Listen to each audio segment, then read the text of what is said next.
Oh. Kitty?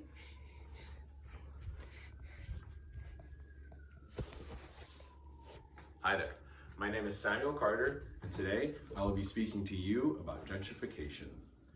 As a citizen of Los Angeles, I've had the luxury of being exposed to just about every single culture imaginable. I have the option to absorb it all around me and to see and eat and feel everything of another's culture without leaving my own home. I genuinely can't think of another place that I would want to live. For me particularly, I grew up in Highland Park, a wonderful rich area filled with Chicano culture and wonderful craftsman homes. Though Highland Park was notorious for a few gangs that never overshadowed what was truly in the area. But then came a change. Corporations and heavily funded third-tier coffee shops began to see the area and the agriculture for what it was. Something to be profited off of, not something that was deeper in a part of Los Angeles. This quick upheaval of the pandillas and local restaurants did not go unnoticed. With new businesses came the removal of famous and much-loved murals around Highland Park, thus what became called the Highland Park Mural Wars. As stated by TheGuardian.com, the Highland Park Mural War erupted in earnest in 2017 when two city-owned sites were whitewashed and a radical group calling itself Restorative Justice of the Arts started accusing local city officials of colluding with income property speculators to destroy the neighborhood.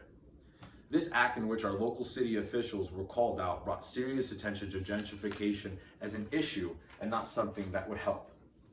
This brings me to my main point today, to speak to you on the issues of gentrification and why we as individuals must better our surroundings ourselves.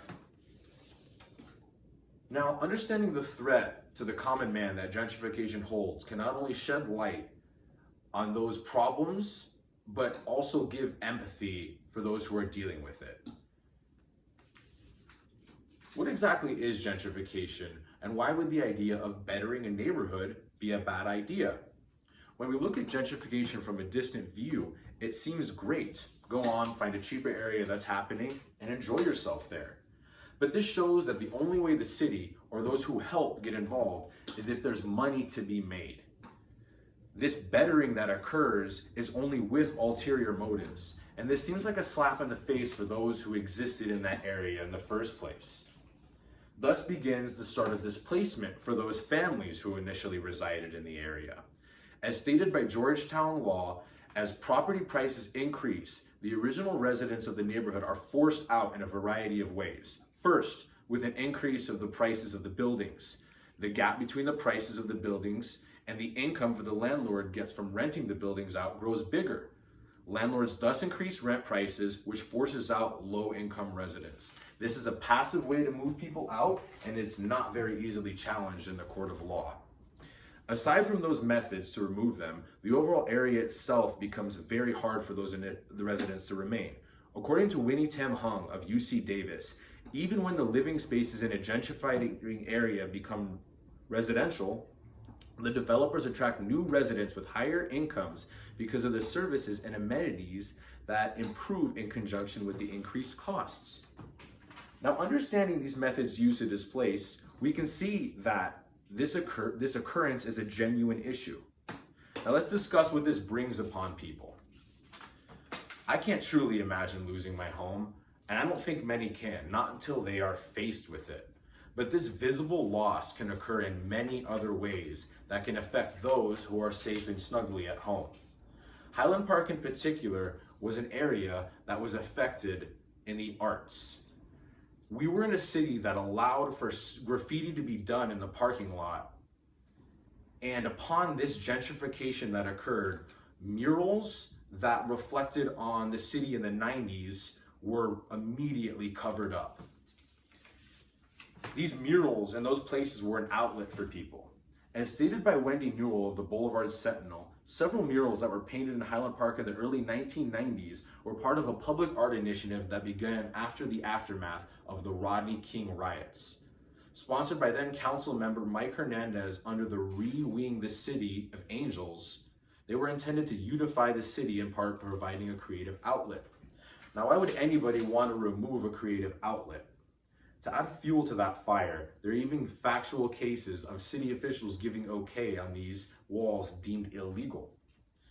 As stated by Michael Kohlhaas on his organization's website, a trail of official emails soon became public, and we were shown that city council officials had deemed these long-standing graffiti walls, as I said, to be illegal, when we had clear laws stating they were not. Next, I would like to talk about what I believe is the only way to counteract gentrification. When facing oppressors, those being oppressed must take action. The idea of gentrification is very easy to disguise as wonderful, but that doesn't necessarily happen to be the case for those who grew up there. Now, the only method I see for fighting gentrification is to actually better your area and move along with the tide that you see coming. From my personal experience, I witnessed many businesses invest in their business, get up and go along with the tide of gentrification. And those places are flourishing right now. That could be considered classist though. Not everybody has the means to put money into their business or even has a business in the first place.